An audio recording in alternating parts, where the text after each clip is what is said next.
Hi hello నమస్తే welcome to my YouTube channel drama of life. నా పేరు వినోద్. నాకు 28 సంవత్సరాలు. ఈరోజు నా పెళ్లి రోజు. నా ముఖంలో ఏదో తెలియని మెరుపు వచ్చిందని అందరూ అంటున్నారు. ఎందుకు రాదు? నాకు నచ్చిన పెళ్లి జరుగుతుంది కదా. నేను నా గదిలో కూర్చొని దీని గురించి ఆలోచిస్తుండగా సడన్గా మా నాన్నగారు తలుపు తట్టి లోపలికి వచ్చారు. అతడి వెనకాలే మా అమ్మ కూడా వచ్చింది. ఒక్క క్షణం నేను కంగారు పడిపోయాను. ఎందుకంటే బయట చాలామంది అతిథులు వచ్చారు. వాళ్ళని చూసుకోవటం కూడా వీళ్ళ బాధ్యతే. కొంచెం సేపు రెస్ట్ తీసుకుందామని ఫ్రెండ్స్ నుంచి ఎలాగో అలా తప్పించుకొని వచ్చి అతి కష్టం మీద గదిలో కూర్చున్నాను. ఎందుకంటే ఫంక్షన్కి ఇంకా చాలా సమయం పడుతుంది. మా నాన్నగారిని చూసి నేను త్వరగా లేచి నిలబడ్డాను. అప్పుడు నాన్నగారు, కూర్చో బాబు, నీతో నేను ఒక ముఖ్యమైన విషయం మాట్లాడాలి అన్నారు. అమ్మ ముఖం కూడా పాలిపోయి ఉంది. నేను కంగారు పడిపోయాను.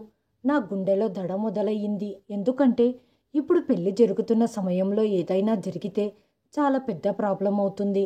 మా నాన్నగారు నా వైపు చూస్తూ, నాకు తెలుసు, ఇప్పుడు నేను చెప్పబోయే విషయం వింటే నీకు ఖచ్చితంగా ఇబ్బందిగా ఉంటుంది, కానీ ఇది వాస్తవం అని నాన్న విషయం చెప్పటానికి ఇబ్బంది పడుతుంటే మీరేం చెప్పాలనుకుంటున్నారో అది చెప్పేసేయండి. ఎందుకంటే మీరు నా తండ్రి, మీకు ఆ హక్కు ఉంది అనటంతో సడన్గా మా నాన్నగారు నా చేతిని పట్టుకొని నా ముఖం వైపు చూస్తూ, బాబు, నీకు కాబోయే భార్య పెళ్లికి 5 రోజుల ముందు మా దగ్గరికి వచ్చింది అనటంతో నా నుదుటిపై చెమటలు పట్టాయి. నేను చాలా కంగారుగా మా నాన్న చెప్పే విషయాన్ని వింటున్నాను. అసలు రాగిని నాన్నగారి దగ్గరికి ఎందుకు వచ్చింది? నేను తనను ఇష్టపడి పెళ్లి చేసుకుంటున్నాను. ఇప్పటి వరకు ఎలాంటి సమస్యలున్నా ఇద్దరం కలిసి పరిష్కరించుకున్నాం. కానీ రాగిని అకస్మాత్తుగా నాన్న దగ్గరికి రావటం నన్ను ఆశ్చర్యంలో ముంచేసింది. నేను ఏదో చెప్పే ముందే నాన్నగారు నాతో, బాబు, ముందు నేను చెప్పేది పూర్తిగా విను, ఆ తర్వాత నువ్వు చెప్పాలనుకున్నది చెప్పు అనటంతో నాన్న చెప్పేది నేను చాలా శ్రద్ధగా వింటున్నాను. మా నాన్నగారు చెప్పిన మాటలు విని నేను కంగారు పడిపోయాను. నాన్న, ఇలా ఎలా జరుగుతుంది? నాకు రాగినికి మధ్య అలాంటి డీల్ ఏదీ జరగలేదు. నా చివరి శ్వాస వరకు నేను దాన్ని ఒప్పుకోను. ఎందుకంటే ఇది పూర్తి జీవితానికి సంబంధించిన విషయం. నిశ్శబ్దంగా కూర్చొని ఉన్న నన్ను చూసి మా అమ్మ ప్రేమగా, చూడు బాబు, మొదట్లో నాకు ఈ మాట చాలా మూర్ఖంగా బాధగా అనిపించింది. కానీ ఇప్పుడు ఆమె నీ భార్య, ఆమె సమస్యలు కూడా నీవే. అందుకే నువ్వు రాజీ పడాల్సి వస్తుంది. తనకు నువ్వు తప్ప ఇంకెవ్వరూ లేరు. నువ్వు అమ్మాయిని ఇష్టపడుతుంటే ఇవన్నీ భరించాల్సి ఉంటుంది అనటంతో నేను ఒక్కసారిగా నిశ్శబ్దంగా ఉండిపోయాను. ముందే ఈ విషయాలన్నీ రాగిని నాతో ఎందుకు చెప్పలేదు అని నేను ఆలోచిస్తుండగా ఈ మాటలు చెప్పి నాన్న నా భుజం తట్టి వెళ్ళిపోయారు. రాగిని అతని మేనమామతో కలిసి జీవిస్తుంది. ఆమెకు సోనాలి అనే ఒక చెల్లెలుంది. తనకు 16 సంవత్సరాలు. తను మానసిక వికలాంగురాలు. తనకు ఏమీ అర్థమయ్యేది కాదు. ఆ అమ్మాయి పిచ్చిది. పుట్టినప్పటి నుంచి తనకి సమస్య ఉంది. ఈ విషయం గురించి నాకు ముందు నుంచి తెలుసు. రాగిని నా దగ్గరికి వచ్చేశాక తన చెల్లెలి ఆలనా పాలన తన మేనమామ చూసుకుంటాడు అనుకున్నాను. కానీ హఠాత్తుగా రాగిని మాత్రం నా చెల్లెల్ని నాతో పాటు కట్నంగా తీసుకొని వస్తాను అని చెప్పటం నాకు కాస్త చిరాకు తెప్పించింది. మా ఇంట్లో తగినన్ని గదులు మాత్రమే ఉన్నాయి. ఒకవేళ రాగిని చెల్లెలు కూడా మా దగ్గరికి వస్తే తను ఎక్కడ ఉంటుంది? ఇదే నన్ను ఆందోళనకు గురి చేస్తుంది. కొంత సమయం తర్వాత నా ఫోన్ మోగటం మొదలయ్యింది. నేను త్వరగా ఫోన్ లిఫ్ట్ చేశాను. ఎందుకంటే ఆ కాల్ చేసింది రాగిని. తను ఏదైనా చెప్పే ముందే నేను తనతో ఇలా చెప్పాను, నువ్వు వచ్చి మా నాన్నతో ఏం మాట్లాడి వెళ్ళావు? ఆయన నా దగ్గరికి వచ్చి ఎలాంటి మాటలు మాట్లాడుతున్నారు? మన మధ్య ఇలాంటి డీల్ జరగలేదు కదా అని నేను తనకు ఏదో చెప్పబోయే ముందు, రాగిని, నాకు తెలుసు వినోద్, నువ్వు ఈ మాటల్ని సహించలేకపోతున్నావని. కానీ నేను నిస్సహాయంగా ఉన్నాను. నా చెల్లెలికి నేను తప్ప ఎవ్వరూ లేరు. నేను నా చెల్లెల్ని మామయ్య దగ్గర వదిలి ఎలా వెళ్ళగలను? అతను యువకుడు. దయచేసి నా మాటలను అర్థం చేసుకునే ప్రయత్నం చేయండి. మీరు ఈ డిమాండ్ని నెరవేర్చలేకపోతే క్షమించండి. నేను ఈ పెళ్ళిని కూడా చేసుకోలేను. ఎందుకంటే ఇది నా ఒక్క షరతు అని చెప్పి ఫోన్ కట్ చేసింది. 2 రోజుల తర్వాత నాకు పెళ్లి జరగాల్సి ఉంది. ఈ సమయంలో ఇలాంటి మాటలు విని నాకు చాలా కోపం వచ్చింది. నేను చాలాసేపటి వరకు తల పట్టుకొని కూర్చొని ఆలోచించటం మొదలుపెట్టాను. అప్పుడు హఠాత్తుగా నా కళ్ళలో మెరుపు వచ్చింది. కొంచెం ఆలోచించిన తర్వాత సరే అని తల ఊపాను. ఇది జరిగితే నాకు చాలా ప్రయోజనం ఉంటుంది. నేను నా హృదయంలో ఒక అద్భుతమైన ప్రణాళికను సిద్ధం చేసుకున్నాను. ఇలా చేయకూడదని ఒక్క క్షణం నేను సిగ్గుపడ్డాను. నేను రాగిణిని ప్రేమిస్తున్నాను. కానీ రాగిణికి తన చెల్లెలు సోనాలి అంటే ప్రాణం. ఇందులో నేను నా సొంత ప్రయోజనం పొందాలని, అలాగే ఈ సమస్య నుండి బయటపడాలని కోరుకొని రాగిణికి చిన్న మెసేజ్ టైప్ చేశాను. డియర్ రాగిణి, నేను నీ కోసం నా ప్రాణాలనే ఇచ్చేస్తాను. నేను నీ షరతులను అంగీకరిస్తున్నాను. ఇలా చెప్పి నేను బయటికి వచ్చాను. మా అమ్మా నాన్నలకు కూడా సరే అని సైగ చేశాను. నేను నిశ్శబ్దంగా వెళ్ళి నా స్నేహితుల మధ్య కూర్చున్నాను. ఇంట్లో సందడి నెలకొంది. సమయం మెల్లగా గడిచిపోతుంది. 2 రోజులు ఎలా గడిచిపోయాయో. ఈ రోజు నా పెళ్లి రోజు. నేను రాగిణిని పెళ్లి చేసుకొని నా దగ్గరికి తీసుకురాబోతున్నాను. దానికంటే సోనాలి రాకతో నేను మరింత సంతోషించాను. ఎందుకంటే నేను అనుకున్నది జరిగితే అది నాకు చాలా లాభదాయకంగా ఉంటుంది. పెళ్లి ఊరేగింపులో కళ్యాణ మండపం వద్దకు చేరుకోగానే అమ్మాయి కుటుంబీకులు మమ్మల్ని చాలా ఘనంగా ఆహ్వానించారు. కొద్దిసేపటికి మా పెళ్లి జరిగిపోయింది. రాగిణితో పాటు సోనాలి కూడా నా జీవితంలోకి ప్రవేశించింది. నా ముఖంలో అందమైన చిరునవ్వు వచ్చింది. కాసేపటికి సందడి తగ్గటంతో నేను పెళ్లి కూతుర్ని తీసుకొని ఇంటికి బయలుదేరాను. నా భార్య తన చెల్లెలు సోనాలి చేతిని చాలా గట్టిగా పట్టుకుంది. ఆ సమయంలో సోనాలి ఒక రెడ్ కలర్ డ్రెస్ను ధరించి ఉంది. ఆ రంగు తన అందాన్ని రెట్టింపు చేస్తుంది. నా మరదలు తన అందంతో అందరినీ ఆకర్షిస్తుంది. ఒకవేళ తను మానసికంగా దృఢంగా ఉండి ఉంటే అబ్బాయిలపై విధ్వంసం సృష్టించేది. ఆమె వైపు చూస్తున్న చాలామంది అబ్బాయిలను నేను చూశాను. మేము మా ఇంటికి చేరుకొని నా భార్యను చాలా చక్కగా స్వాగతించాము. మా అమ్మ కొన్ని కుటుంబ ఆచారాలు చేసింది. ఆ తర్వాత రాగిణి చెయ్యి పట్టుకొని నా రూమ్ వైపు కదిలాను. సోనాలి కూడా మా వెనకాలే వస్తుండటంతో మా అమ్మ ఆమె చేతిని పట్టుకొని మమ్మల్ని వెళ్ళమని సైగ చేసింది. రాగిణి ఒక్క క్షణం తలుపు దగ్గర ఆగి సోనాలి వైపు చూసింది. తను చాలా నిస్సహాయంగా ఉంది. నేను కూడా ఈరోజు రాత్రికి ఎలాంటి రాయితీలు ఇవ్వదలుచుకోలేదు. ఎందుకంటే ఇది నా జీవితంలో అత్యంత అందమైన క్షణం. నేను నా భార్యతో కలిసి నా గదిలోకి ప్రవేశించి రాగిణితో మాట్లాడే ముందే, వినోద్, మీరు బయటికి వెళ్ళి మీ అమ్మతో నా చెల్లెల్ని కాస్త జాగ్రత్తగా చూసుకోమని చెప్పండి. నేను లేకపోతే తను ఉండలేదు అని కంగారు పడిపోతూ ఇంకా ఏదో చెప్పబోయే ముందు నేను తన కళ్ళల్లోకి చూస్తూ, నువ్వు ఎందుకింత కంగారు పడుతున్నావు? రా, నువ్వు వచ్చి కూర్చో, నేను వెళ్ళి చూసొస్తాను అని నేను బయటికి వచ్చేసరికి అమ్మ సోనాలితో మాట్లాడుతుంది. అమ్మని నా వైపు రమ్మని సైగ చేసి చెప్పాను. అమ్మ వెంటనే లేచి నా దగ్గరికి వచ్చింది. నేను మా అమ్మ చెవిలో, ఈ పిచ్చిదాన్ని జాగ్రత్తగా చూసుకో, దీని అక్క నన్ను లోపల ఇబ్బంది పెడుతుంది అనటంతో మా అమ్మ నా జుట్టును నెమురుతూ, నువ్వు బాధపడకు, తనని జాగ్రత్తగా చూసుకుంటాను, తను నా దగ్గరే పడుకుంటుంది, రేపటిలోగా తనకు ఒక గదిని కేటాయిస్తాను అని చెప్పటంతో సరే అని తల ఊపి గది లోపలికి వచ్చేశాను. మరుసటి రోజు ఉదయం నేను మంచం మీద నుండి లేచినప్పుడు నా భార్య గదిలో కనిపించలేదు. ఇంత పొద్దున్నే తను ఎక్కడికి వెళ్ళింది అని నేను కంగారు పడిపోయాను. ఇక్కడ అత్తారిల్లు తనకు కొత్త. నేను బాత్రూం వైపు చూశాను. బాత్రూం తలుపు మూసేసి ఉంది. లైట్ కూడా ఆఫ్ చేసి ఉంది. రాగిణి గదిలో నుండి బయటికి వెళ్ళిపోయిందా అని నేను త్వరగా లేచి బయటికి వెళ్ళాను. ఎందుకంటే మా కుటుంబంలో పెళ్లి రోజు ఉదయం వధూవరులు ఇద్దరూ కలిసి గదిలో నుండి బయటికి వెళ్ళటం సాంప్రదాయం. ఇది కూడా మంచి అనుభూతిని కలిగిస్తుంది. హఠాత్తుగా గది నుండి బయటికి రాగానే ఎదురుగా లివింగ్ రూమ్లో రాగిణి తన చెల్లెలు సోనాలికి తన చేతితో అన్నం తినిపిస్తుంది.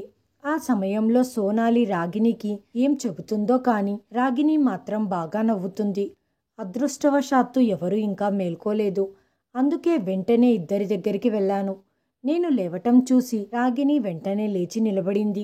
నేను ఆమె చెయ్యి పట్టుకొని ఆమె వైపు చూస్తూ, నీకు కొంచెమన్నా బుద్ధుందా? ఇక్కడేం చేస్తున్నావు? నిన్ను చూస్తే ఎవరైనా ఏమనుకుంటారు? మా ఇంట్లో ఈ విషయాన్ని చాలా చెడ్డగా భావిస్తారు. పద లోపలికి రా అంటూ ఆమె చెయ్యి పట్టుకున్నాను.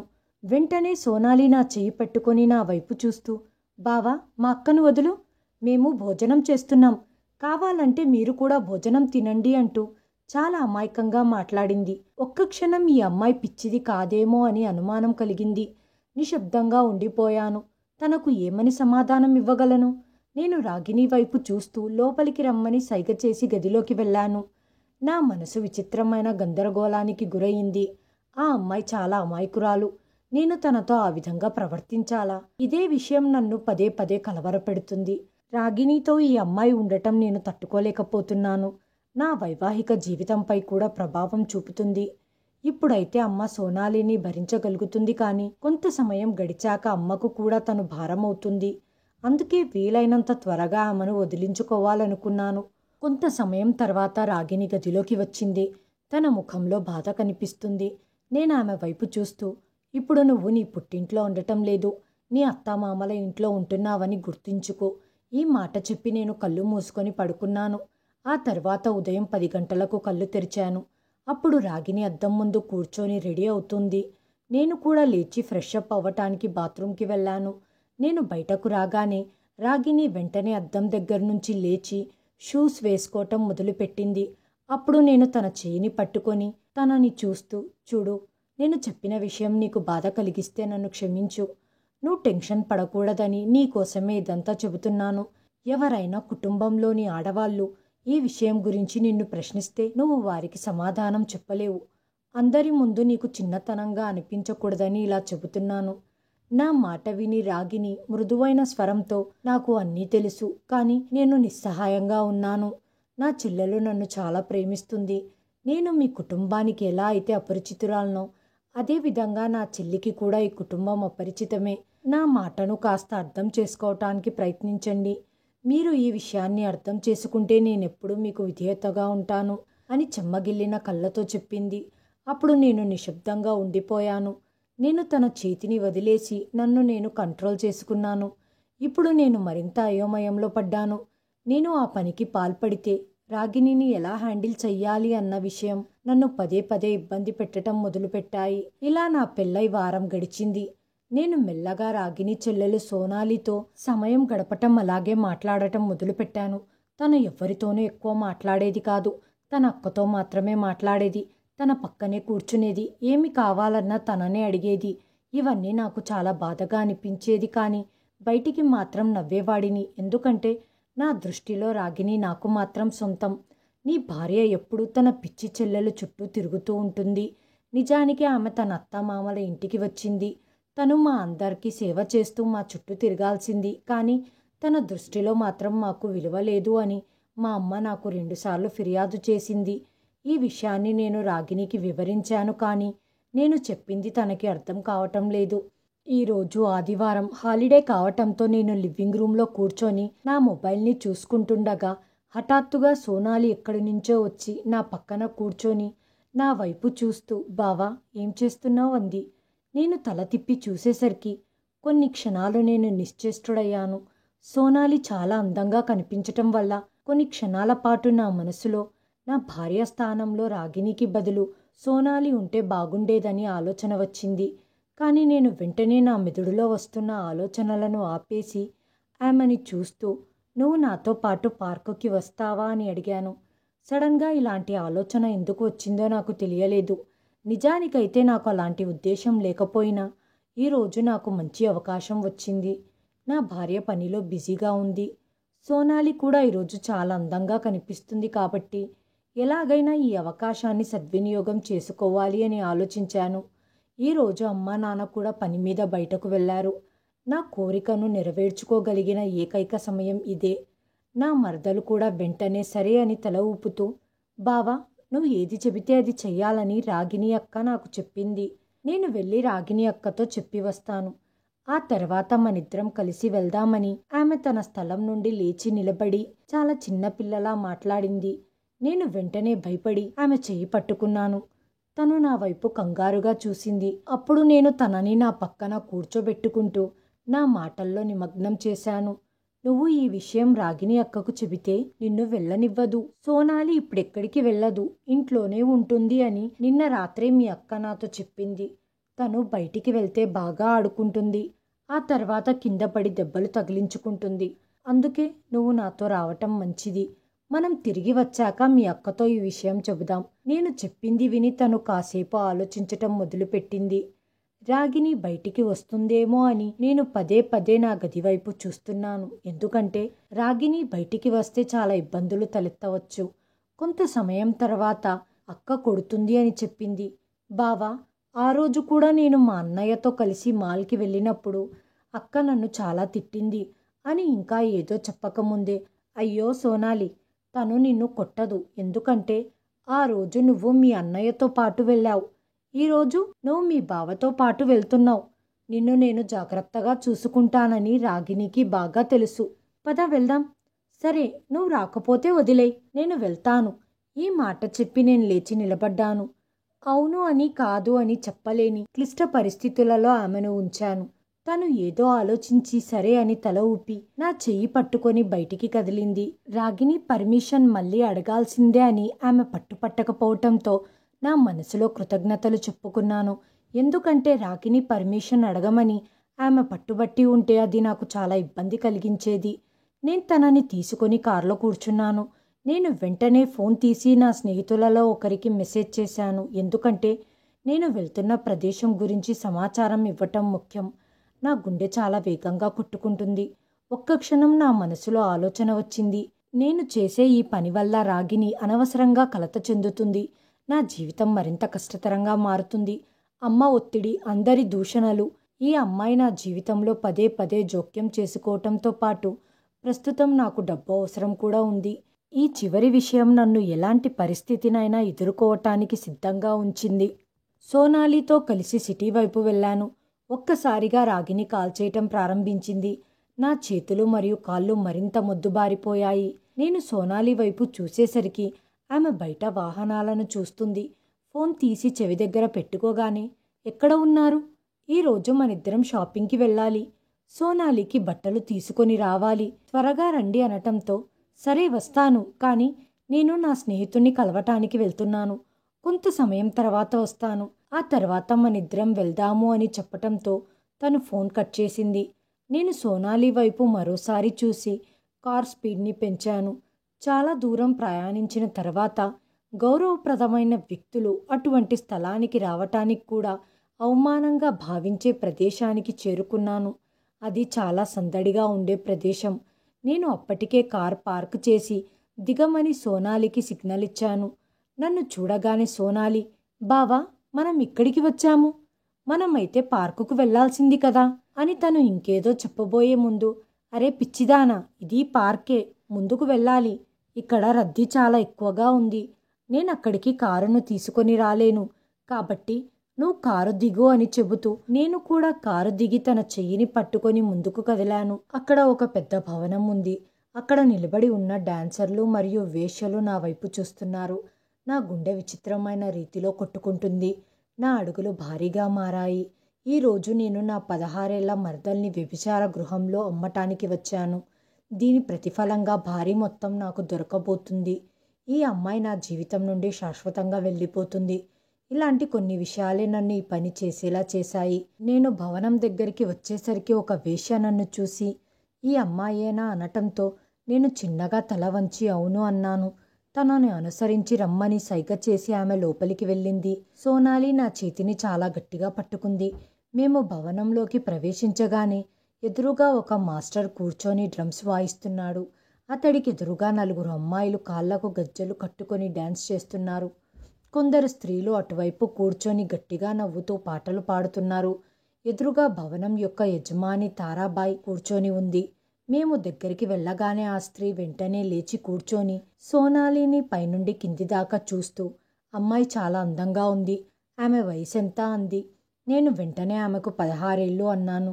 నా మాటలు విని తారాబాయి ముఖంలో చిరునవ్వు విరిసి తను ఆనందంగా ఇలా చెప్పింది, తను ఇంకా చాలా చిన్న అమ్మాయి, తనకు 2 లక్షలు మాత్రమే ఇస్తాను. ఒకవేళ తను నాకు ఉపయోగపడి నాకు బాగా డబ్బు సంపాదించి ఇస్తే నీకు మరింత డబ్బుని ఇస్తాను. లేకపోతే నువ్వెవరో నేనెవరో, నాకు ఆ 2 లక్షలు కూడా ఎక్కువే. నేను సోనాల్ని ఆమె దగ్గర వెళ్ళి కూర్చోమని చెప్పాను. తారాబాయి వెంటనే తన శిష్యుల్లో ఒకరిని డబ్బు తీసుకురావాలని కోరింది. తను నా ముందే సోనాలి తల మీద చెయ్యి వేసి నెమరబోయింది. సోనాలి వెంటనే భయంతో వెనక్కి జరిగి నా వైపు రావటం మొదలుపెట్టింది. కానీ తారాబాయి మాత్రం తన చేతిని పట్టుకొని, నా నుంచి దూరంగా పారిపోవాలని చూస్తే నీకే మంచిది కాదు, కాబట్టి సైలెంట్గా కూర్చో అన్న ఆవిడ వైఖరి సోనాలిని బాగా భయపెట్టింది. తను భయంగా నన్ను చూస్తూ, బావా, మనం ఎక్కడికి వచ్చాం? నేను తిరిగి అక్క దగ్గరికి వెళ్ళాలి అని చెబుతూ తను కూర్చున్న స్థలం నుండి లేచి నా వైపుకు రావటం ప్రారంభించింది. అయితే తారాబాయ్ తన జుట్టును గట్టిగా లాగి అక్కడే కూర్చోపెట్టి, ఏ అమ్మాయి, ఇప్పటినుంచి నువ్వు ఇక్కడే ఉంటావు. కాదు కూడదు అని ఏదైనా వేషాలు వేస్తే నా అంత చెడ్డగా ఎవ్వరూ ఉండరు. వినోద్, నిజం చెప్పు, ఇది పిచ్చిదా అని ఆవిడ సందేహంతో అడిగింది. ఎందుకంటే సోనాలి మాట్లాడుతున్న తీరు చూస్తే ఆమెకు మానసికంగా బాగోలేదని ఎవరైనా చెప్పొచ్చు. తారాబాయ్ మాటలు విని నేను కాసేపు మౌనంగా ఉండిపోయాను. కానీ కాసేపు తర్వాత నిజం చెప్పటం మొదలుపెట్టాను. సోనాలి నా మరదలు. తను మానసికంగా సరిగ్గా లేకపోవటం వల్లే తనని అమ్ముతున్నాను. నా మాటలు విన్న తారాబాయ్ వెంటనే, మేము అలాంటి అమ్మాయిలను తీసుకోము, కానీ తను చూడటానికి చాలా అందంగా ఉంది. కానీ ఆమె కోసం మేము నీకు పూర్తి మొత్తాన్ని ఇవ్వలేము. నేను వెంటనే, ఇదేమిటి? తన మానసిక పరిస్థితి బాగా ఉండటం ఉండకపోవటం వల్ల ఏం తేడా ఉంటుంది? చాలా తేడా ఉంటుంది. తను కేవలం డాన్స్ మాత్రమే చేయగలుగుతుంది. తను కస్టమర్లను ఆకర్షిస్తుంది కానీ ప్రేమగా మాట్లాడలేదు. కాబట్టి మేము నీకు 2 లక్షలు కాదు, కేవలం 1 లక్ష మాత్రమే ఇస్తాము. ఒకవేళ నువ్వు ఒప్పుకుంటే చెప్పు, లేకపోతే నీ ఇష్టం. ఈ మాట చెప్పి ఆవిడ తన నోట్లో పాన్ పెట్టుకుంది. దానర్థం ఇక ఆమె మాట్లాడదు అని. నేను కొంచెం సేపు అక్కడే నిలబడి ఈ విషయాల గురించి ఆలోచించటం మొదలుపెట్టాను. 1 లక్ష అంటే చాలా తక్కువ, కానీ సోనాల్ పీడ విరగడవుతుందని నేను ఆలోచించి సరే అని తల ఊపాను. నా చేతుల్లో డబ్బులు పెట్టి ఇక వెళ్ళమని సైగ చేసి చెప్పారు. సోనాలిని ఇక్కడ వదిలి వెళ్ళటానికి నా హృదయం అనుమతించలేదు. నా మనస్సాక్షి నన్ను నిందించింది. కానీ ఇప్పటికే చాలా ఆలస్యమైంది. నేను నా తలను విదిలించుకుంటూ భవనం నుండి బయటికి బయలుదేరాను. నాకు సోనాలి అరుస్తున్న శబ్దం వినిపిస్తుంది. తను నా దగ్గరికి రావటానికి ప్రయత్నిస్తుంది, కానీ తారాబాయ్ ఆమెను చాలా గట్టిగా పట్టుకుంది. నేను చాలా దూరం ప్రయాణించిన తర్వాత ఇంటికి తిరిగి వచ్చాను. అప్పుడు నా భార్య ఎంతో టెన్షన్గా ఇంట్లో తిరుగుతూ ఉంది. నేను లోపలికి రాగానే నా భుజాలు పట్టుకొని, సోనాలి ఎక్కడా కనపడటం లేదు. నేను చాలాసేపటి నుంచి వెతుకుతున్నాను. మామయ్య గారిని కూడా వెతకటానికి పంపించాను, కానీ ఆమె ఎక్కడా కనపడలేదు. తను మీతోనే ఉందా? నేను చాలాసార్లు మీకు ఫోన్ చేశాను, కానీ మీ ఫోన్ స్విచ్ ఆఫ్ ఉంది. ఆమె ఆందోళన చూసి నా మనసు జాలిపడింది. నేను చాలా కోపంగా, తను నాతో ఎందుకుంటుంది?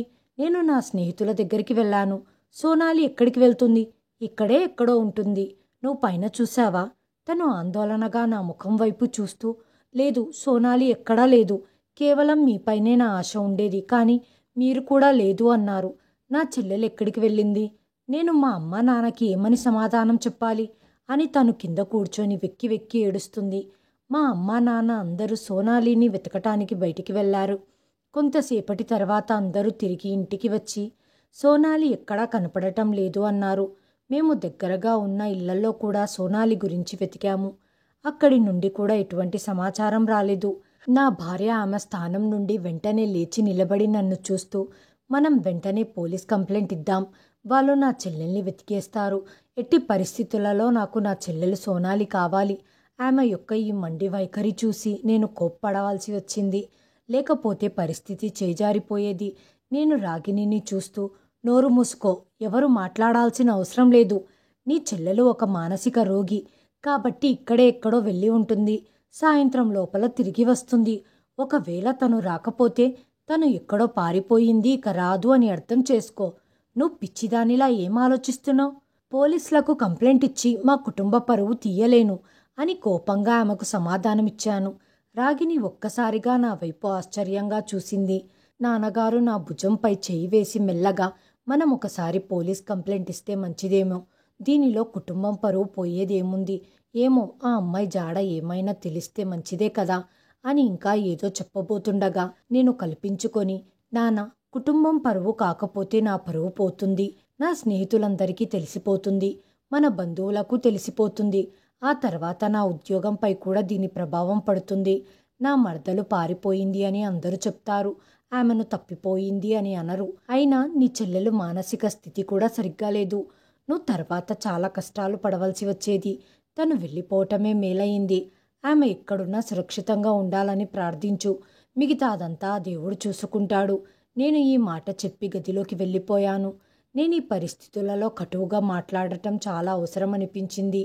నేను సాధారణంగా నా భార్యతో మాట్లాడుతుంటే తను నా పైన పోలీస్ స్టేషన్లో కంప్లైంట్ చెయ్యండి అని ఒత్తిడి చేసేది. వాళ్లకు కంప్లైంట్ వెళ్ళిందంటే వాళ్ళు ఎంక్వైరీ చేసినట్లయితే నేను ఇరుక్కోపోతాను. నా పైన ఆరోపణ పడి జైలు శిక్ష కూడా పడవచ్చు. నేను గదిలోకి వెళ్ళాను. నా మనసులో చాలా గందరగోళంగా ఉంది. ఈ పరిస్థితిని ఎలా అధిగమించాలి అని ఆలోచిస్తున్నాను. సోనాలి కనపడకపోతే ఇంట్లో వాళ్ళంతా ఆందోళన చెందుతారు. వాళ్ళ అక్క పిచ్చిదైపోతుందని నాకు తెలుసు. కానీ ఈ పరిస్థితిని ఎలా హ్యాండిల్ చెయ్యాలి అనేది నేను ఆలోచించలేదు. ప్రస్తుతానికైతే కోపం చూపించి నా భార్యను మౌనంగా ఉంచగలిగాను. కానీ తన ఆందోళన నా ఊహకు మించి ఉంది. ఆమె రాత్రంతా పడుకోలేదు. కొంతసేపు హాల్లోకి, కొంతసేపు టెర్రస్ మీదికి, మరి కొంతసేపు లాంచ్లోకి వెళ్ళి చూస్తూ ఉండేది. నాకొక్క క్షణం బాధగా అనిపించింది. ఎందుకంటే నేను రాగిణిని ఎంతో ప్రేమిస్తున్నాను. కానీ డబ్బు కోసం ఇదంతా చేయటం అవసరమా అనిపించింది. నేను మరుసటి రోజే బ్యాంకుకు వెళ్ళి డబ్బును జమ చేశాను. ఈ విషయం ఎవరి దృష్టికి పడకూడదు అనుకున్నాను. ఎందుకంటే అది నాకు చాలా ప్రమాదకరం కాబట్టి. నా భార్య ఉదయాన్నే ఏడుస్తూ ఉంది. తనకు జ్వరం కూడా వచ్చింది.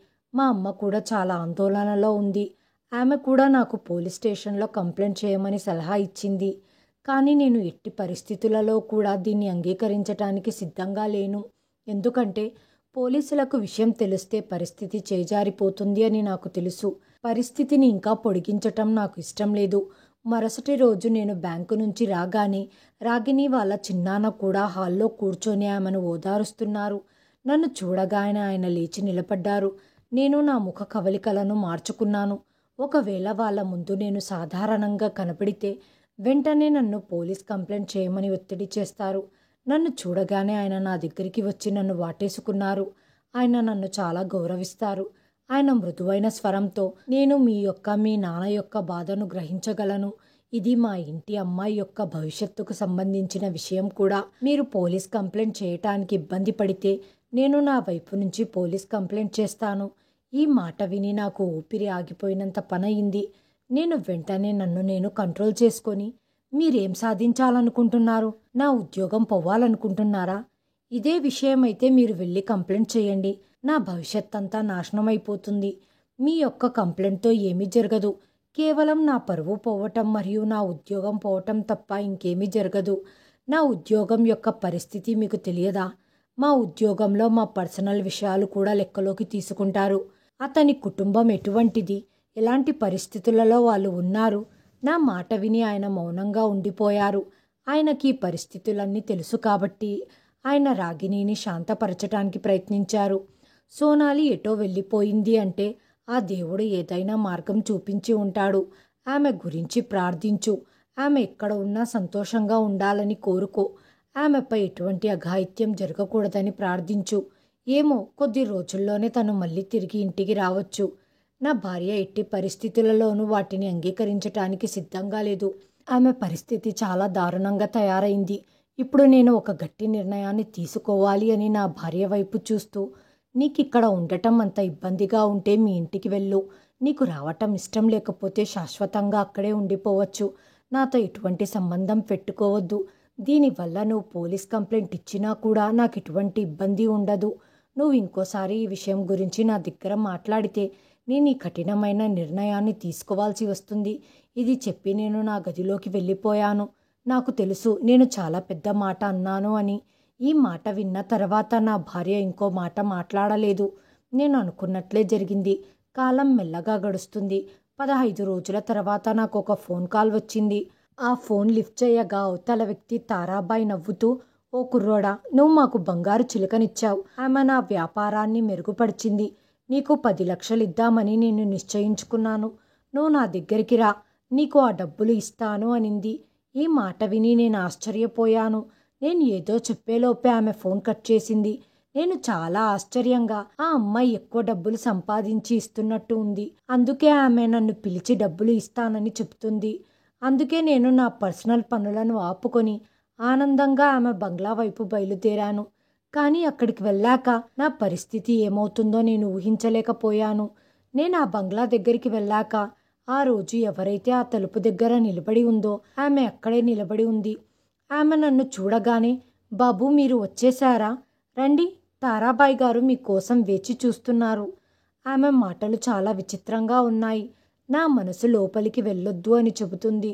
నాకు ఏవో సంకేతాలు ఇస్తున్నట్టు ఉంది. కానీ నేను డబ్బు మీద ఆశతో అన్ని విషయాలు మరిచిపోయి ఆమె వెనకాలే వెళ్ళాను. నేను 4 అడుగులు వెయ్యగానే నా కళ్ళ ముందు ఉన్న సన్నివేశం చూసి నా నెత్తి మీద పిడుగుపడ్డట్టు అయింది. నా భార్య తారాబాయి పక్కన కూర్చొని ఉంది. తన చెల్లెల్ని గుండెకు హత్తుకొని ఉంది. నేను కొన్ని క్షణాలు ఏం జరుగుతుందో అర్థం కాక నిశ్చలంగా నిలబడిపోయాను. నా భార్య ఆమె స్థానంలో నుంచి లేచి నిలబడింది. నేను ఏమి చెప్పాలి అని ఆలోచించుకునే లోపే వచ్చి నా చెంప మీద గట్టిగా కొట్టింది. ఆ దెబ్బ బంగ్లా మొత్తం మారుమ్రోగింది. నా చెల్లెలితో ఈ విధంగా ప్రవర్తించటానికి నీకెంత ధైర్యం? నిన్ను చంపేస్తాను, సిగ్గులేని వాడా అంటూ నన్ను వెనక్కి తోసింది. నేను కింద పడిపోయేలోపు 2 పోలీసులు నన్ను పట్టుకున్నారు. ఇక నాకు పూర్తిగా అర్థమైంది నేను ఇరుక్కపోయాను అని. అసలు విషయం ఏంటంటే నా భార్య నా యొక్క ప్రతి కదలికను గమనిస్తూ ఉంది. నాకు ఈ విషయం గురించి అసలు ఆలోచనే రాలేదు. నా ఫోన్లో ఉండే ఫోన్ కాల్ రికార్డింగ్ని ఆమె పరిశీలించింది. నేను నా స్నేహితుడితో ఈ విషయం గురించి మాట్లాడటం ఆమె ఫోన్లో వినింది. దాన్ని దృష్టిలో పెట్టుకొని నా భార్య ఇక్కడికి వచ్చింది. తారాబాయిని తన చెల్లెల్ని తనకివ్వాలని ప్రాధేయపడింది, బతిమాలింది. తనకు బదులుగా 2 లక్షలు తారాబాయికి ఇచ్చింది. తారాబాయి ఆమెకు విషయమంతా చెప్పి నన్ను ఇరికించేసింది. కిడ్నాప్ కేసులో నేనిప్పుడు జైల్లో ఉన్నాను. నా మనసు చాలా బాధపడుతుంది. నేను ఎందుకు ఇలా చేశాను అని. నా భార్య నన్ను వదిలి వెళ్ళిపోయింది. నా పరువు, నా ఇల్లు కూడా నా చెయ్యి దాటిపోయాయి. మా అమ్మ నాన్న కూడా నేను చేసిన పనికి సిగ్గుపడుతున్నారు. నువ్వు పుట్టగానే చంపేసి ఉంటే బాగుండేది. మతి స్థిమితం లేని అమ్మాయితో ఈ విధంగా చేయటానికి సిగ్గులేదా అంటూ తిడుతున్నారు. ఈరోజు నేను కూడా పశ్చాత్తాపంతో మానసికంగా బాధపడుతున్నాను.